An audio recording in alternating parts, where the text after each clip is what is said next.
Give me, I beg you, I'm trying.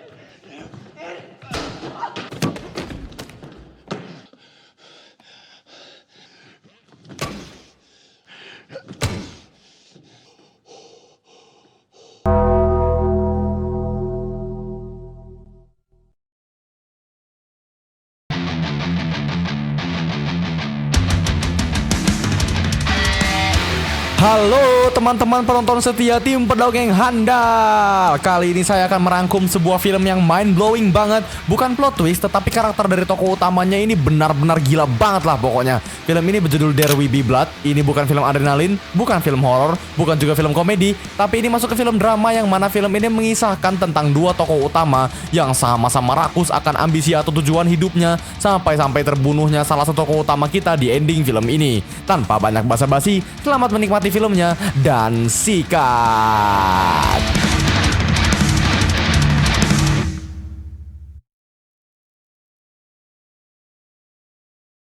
Kisah akan dimulai pada tahun 1898. Seorang penambang yang sepertinya sedang melakukan pekerjaannya yaitu menambang emas atau apapun itulah yang pokoknya mineral. Singkat cerita, penambang tersebut jatuh ke lubang lokasi tambangnya karena saat ia ingin menuruni tangga, salah satu anak tangganya patah yang mengakibatkan kakinya patah.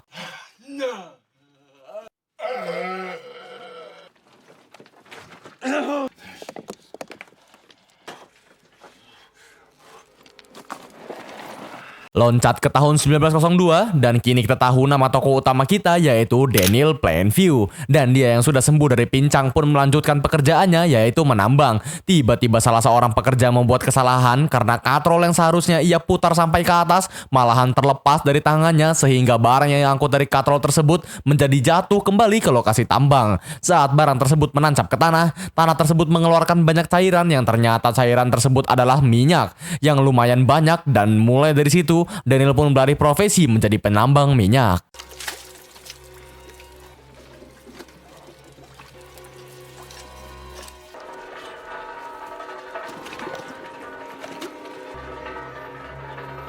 Loncat ke tahun 1911. Di sini kita diketahui bahwasannya Daniel mempunyai seorang anak yang bernama HW.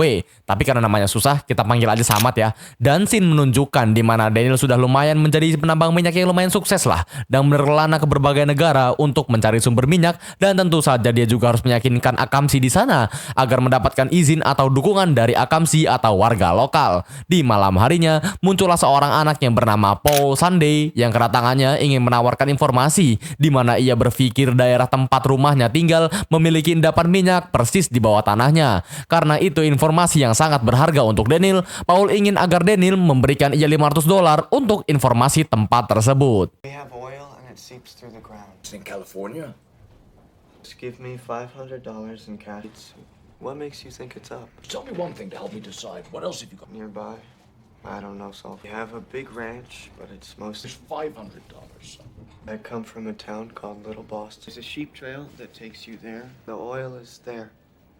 Di keesokan harinya, Daniel pun langsung menuju ke tempat tersebut untuk mensurvei daerah itu. Dengan kedok dia dan anaknya ingin berkemping di daerah itu. Daniel dan anaknya bertemu dengan keluarga Sunday dan meminta izin untuk camping dekat daerahnya, yang tentu saja mereka berdua diterima dengan baik oleh keluarga Sunday. Di sini kita dikenalkan dengan kembarannya Paul yaitu Eli. Eli adalah anak cowok yang bersifat baik dan ini ditunjukkan karena ia mengajak Daniel untuk makan malam di rumahnya bersama dengan keluarganya. Di saat Daniel dan anaknya sedang berburu burung, tiba-tiba dengan tidak sengaja Samad menemukan minyak yang muncul dari tanah dan itu sudah pasti cuan banget. It's earthquake oil. Set loose. What we do is we build a pipeline to Port Wine, and we don't need the railroads and their shipping costs. Di saat makan malam bersama keluarga Sunday, Daniel langsung membuat penawaran untuk membeli tempat ini, tetapi bukan karena minyak, melainkan karena tempat tersebut memiliki lahan yang bagus untuk berburu burung agar ia mendapatkan harga yang lebih murah. Ila yang pintar menyadari bahwa Daniel membeli daerah ini sudah pasti karena minyak pun mematok harga yang sangat tinggi, yaitu seharga $10,000 for my church.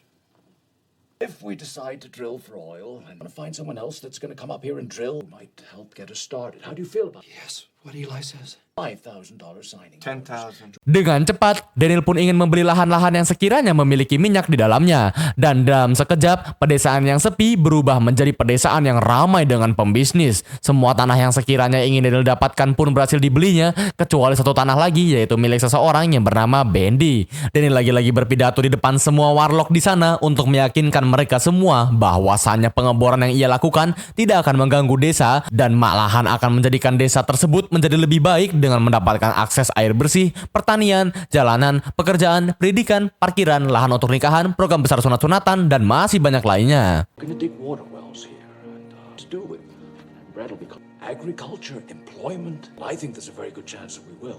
I'd be happy to answer any questions that you might have. This community of yours will not only survive. Karena janji-janji manis yang diberikan oleh Daniel, dia pun diterima dan proyek pengeborannya pun dilanjutkan dengan persetujuan Warlock. Dari sekian banyak proyek yang ia janjikan, yang paling dipedulikan dari pembangunan tersebut oleh warga-warga di sini adalah pembangunan jalan baru menuju gereja, yang mana menunjukkan bahwasannya Warlock di sini sangat taat.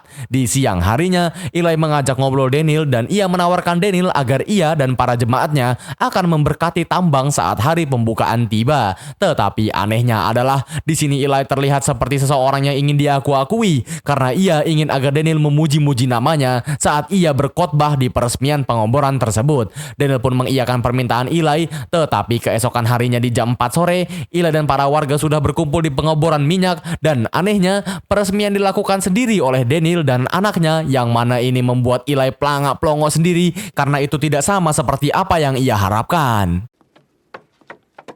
Fast as you can, HW. That's it, ladies and gentlemen. Hal Rose is very generous.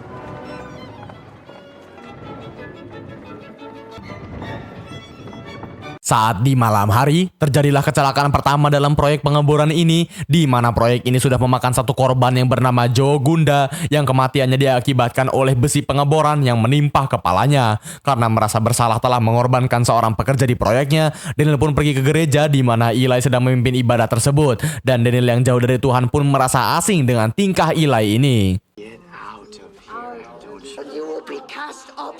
And if I have no teeth, get out of here! And it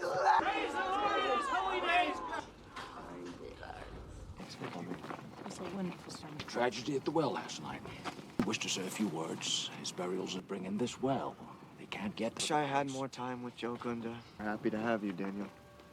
Keesokan harinya, lokasi tambang yang sudah digali dengan cukup dalam pun mengeluarkan gas yang membuat Samad yang sedang bermain di atap lokasi tersebut terpental karena munculnya gas yang dibarengi oleh munculnya minyak yang sangat-sangat banyak. Daniel pun dengan panik dan membawa anaknya ke dalam kantornya, dan saat Daniel menanyakan di manakah sakitnya nak, tapi Samad mengatakan bahwa dia tidak bisa mendengar suara ayahnya. Minyak tersebut keluar tidak berhenti-henti dan pada akhirnya minyak tersebut pun terbakar dan Daniel pun meninggalkan anaknya untuk mengatasi kebakaran itu. Saat asisten dari Daniel ini menanyakan, apakah Samad baik-baik saja pak? Anehnya dengan santainya Daniel mengatakan, tidak, dia tidak baik-baik saja. Dan malahan asistennya lah yang panik dan memeriksa Samad. Daniel pun senang bukan main dan meratap ke pengeboran minyak itu sampai pagi karena sebentar lagi ia akan menjadi orang yang sangat kaya raya dengan minyak yang sebanyak itu. The whole ocean of oil under our feet.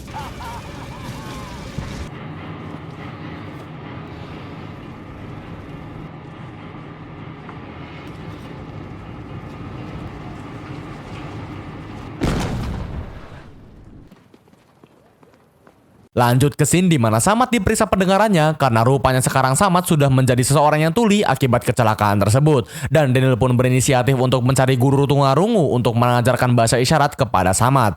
Saat sedang bekerja, Eli pun datang untuk menagih uang yang sudah dijanjikan oleh Daniel, tetapi mereka pun akhirnya bertengkar karena Daniel merasa pemberkatan yang dilakukan oleh Eli tidak berguna sama sekali sampai-sampai membuat anaknya tuli.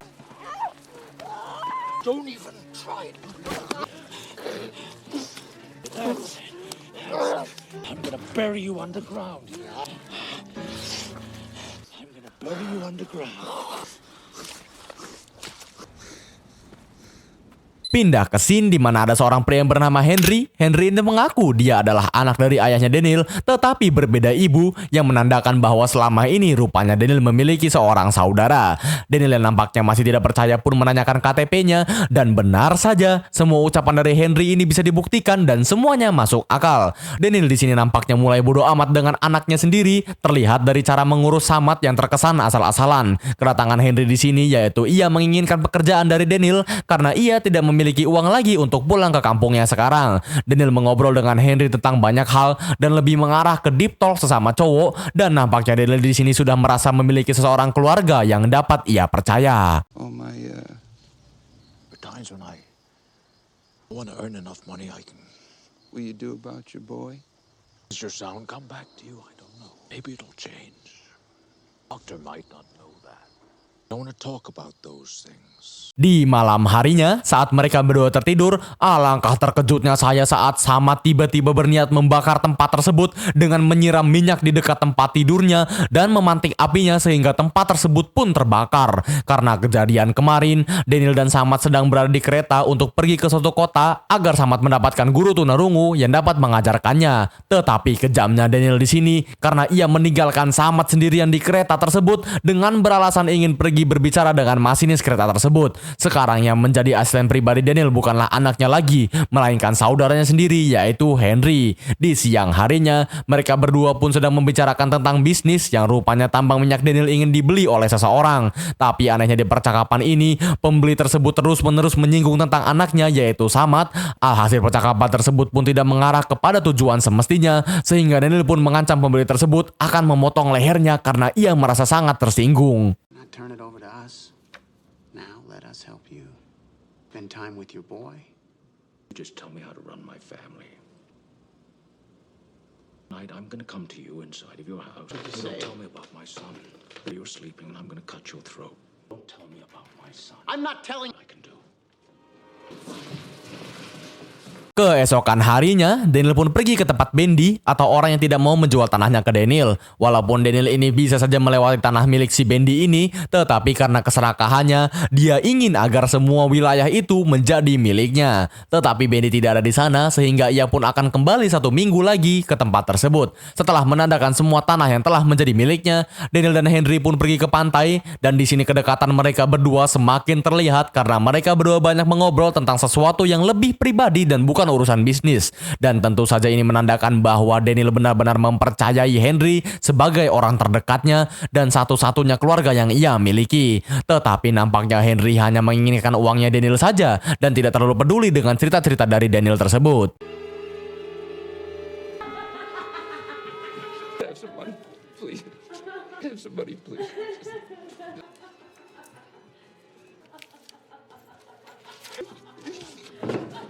Malam hari pun tiba. Di saat Henry tertidur, Daniel sudah ragu kalau ia memiliki saudara pun tiba-tiba menanyakan pertanyaan kepada Henry sambil menodongkan pistol kepadanya. Karena dia ancam, Henry pun mengaku kalau ia sebenarnya bukanlah saudaranya. Dia mengetahui semua informasi tentang Daniel karena teman baiknya adalah saudara sesungguhnya dari Daniel yang sudah mati akibat TBC. Cerita tersebut mengakibatkan Daniel sungguh sangat kecewa dan tiba-tiba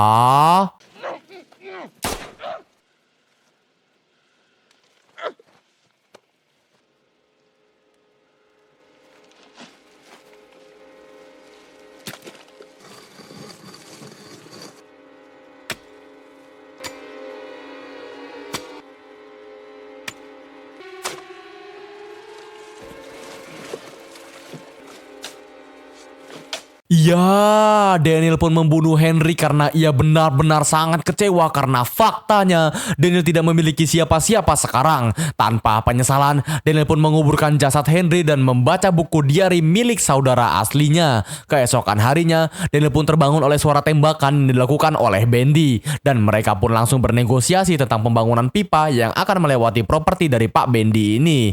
Anehnya Pak Bendy ini menolak duit $5.000 dan memilih jalan lain, yaitu syarat untuk membeli tanahnya adalah mengakui dosa Daniel di gerejanya Eli. Karena Pak Bendy ini tahu kalau Daniel sudah membunuh seseorang. Daniel pun sepakat dan sekarang ia sudah berada di gerejanya Eli untuk melakukan pengakuan dosa. Daniel terlihat benar-benar melihat semua ini adalah kebohongan belaka dan mengikut saja apa yang diperintahkan oleh Eli demi mendapatkan tanah Pak Bendy. Scene ikonik di sini terjadi di mana Daniel benar-benar sudah muak atas fakta bahwa ia telah menelantarkan anaknya sendiri dan dia pun berteriak untuk merampiaskan rasa muaknya. I've abandoned my child. I was lost, but now I'm found. I have a bed. I've abandoned my child! I've abandoned my child! I've abandoned my boy! Be the blood lord, and let me get... Beg for the blood. You accept Jesus Christ as your king.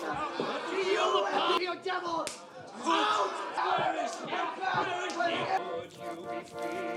Scene dilanjutkan dengan kembalinya Samad ke daerah pertambangan karena Daniel sekarang tidak memiliki siapa-siapa lagi. Daniel pun mengajak anaknya untuk makan bersama, lalu pria yang bernama Tilford, ingat pria yang diancam Daniel sebelumnya, datang bersama dengan teman-temannya. Walaupun Tilford dan teman-temannya tidak ngapa-ngapain di sana, bahkan tidak menyinggung Daniel sama sekali, Daniel nampaknya bersikap salty atau GR sendiri karena ia menyangka Tilford dan teman-temannya sedang mengolok-olok dirinya. Daniel, let me Look introduce... over there. You see? I want you to look over there. That's my son. You see him? I see him. I told you not to tell me how to raise... Don't tell me how to raise my family. I'm taking care of him now, so... Excellent. You look like a fool, don't you?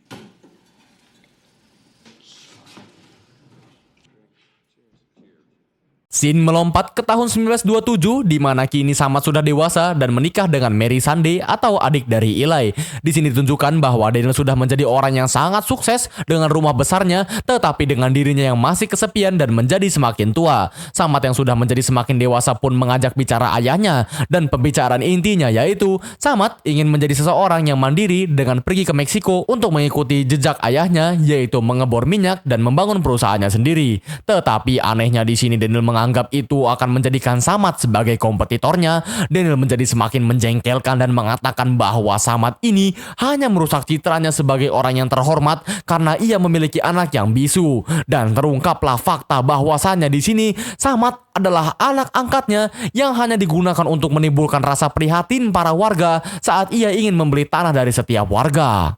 You're an orphan from a bad... Look at me. I needed a sweet face to buy, and I took you for no other reason than I... Bastard from a basket. I thank God. Not my son. Bastard from a basket. Bastard from a basket. You're a bastard from a basket. Di keesokan harinya, Daniel pun didatangi oleh Eli saat ia tertidur di lapangan bowlingnya karena mabuk. Kedatangan Eli di sini tentu saja sangat mengejutkan Daniel karena notabene-nya Daniel hanyalah pencitraan saja berteman dengan si Eli ini. Eli pun basa-basi dan pada akhirnya mengatakan maksud sebenarnya ia datang ke sini, yang tidak lain dan tidak bukan sudah pasti karena urusan bisnis. Eli pun menawarkan Daniel agar Daniel ingin membeli tanahnya karena ia sekarang sangat-sangat BU. Tetapi yang mengejutkan adalah Daniel akan menerimanya jika Eli mengaku bahwa dia adalah utusan palsu dan Tuhan hanyalah tahayul. Awalnya Eli pun tidak mau, tetapi saat Daniel menawarkan tawaran yang besar sekali, yaitu $100,000 dan bunga 5% setiap pendapatan Daniel, dia pun mengatakan bahwa I am a false prophet. Say it like you mean it. Don't smile. Say it like it's your sermon. I am a false prophet. False prophet. God. I am a false prophet. Imagine this is your church here now. God is a superstition. Can't hear you. God is a superstition. God is a superstition. God is a superstition. walaupun Eli sudah mengatakan hal seperti itu, bajingannya adalah si Daniel ini ternyata sudah mengebor daerah yang ditawarkan oleh Eli dan itu otomatis sudah tidak ada minyak lagi di dalamnya. Eli pun merasa sangat-sangat sedih karena dia sudah mengucapkan kalimat tersebut, tetapi dia tidak akan mendapatkan apa-apa sekarang dan menganggap dirinya telah gagal menjalani cobaan cobaan dari Tuhan. Eli benar-benar mengemis kepada Daniel karena sekarang ia sedang BU parah. Daniel pun mengatakan bahwa dia bukanlah nabi atau the chosen one, tetapi Paul atau kakaknya lah yang sebenarnya nabi. Karena Paul lebih pintar dari Eli dan sekarang memiliki bisnis yang lebih sukses darinya. Daniel pun mengejek-ngejek dan mengintimidasi Eli, meluapkan semua amarahnya dan rasa ingin balas dendamnya kepada Eli. Karena Daniel sudah terbawa emosi dan ditambah lagi ia lagi mabok. Tiba-tiba I am the third revelation. Owner! That's chosen. Sniveling boy! I told you I would eat. I am the third revelation. Daniel, please forgive me. I beg you.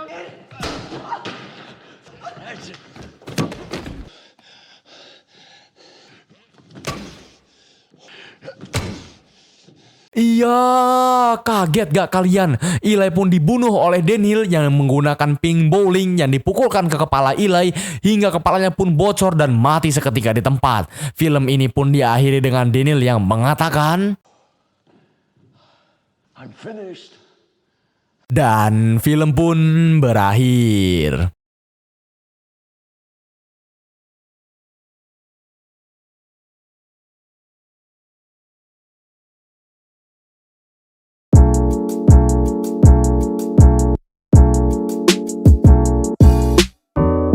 There will be blood. Oke, saya jelaskan secara singkat ya.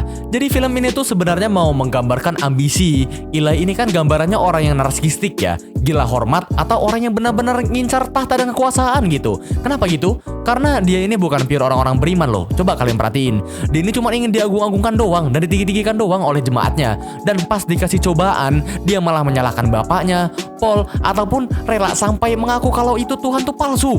Gila gak lo bro? Sedangkan Daniel ini gambaran untuk orang yang kapitalis, workaholic, atau rakus. Orang-orang yang menukar hidupnya demi uang lah. Walaupun dia udah sukses dan hartanya banyak, tetapi apa coba yang dia dapat? Apa? Nggak ada kan? Bahagia juga enggak, puas juga enggak. Jadi benar-benar gak ada tujuannya hidupnya selama ini. Hanya dapat capeknya dan penyesalannya saja gitu. Jadi maksud dari film ini itu mau ngajarin kita kalau jangan berlebihan dalam mengejar sesuatu bro. Pada akhirnya kita kejar tuh bakal ngebunuh kita juga. Jadi amanat yang bisa saya sampaikan dari film ini adalah jangan banyak ngebor, mending jadi setbor. Saya Mamat Selalu, Ketua Divisi Konsumsi Tim Dongeng Handal mengucapkan terima kasih dan tetaplah bernafas.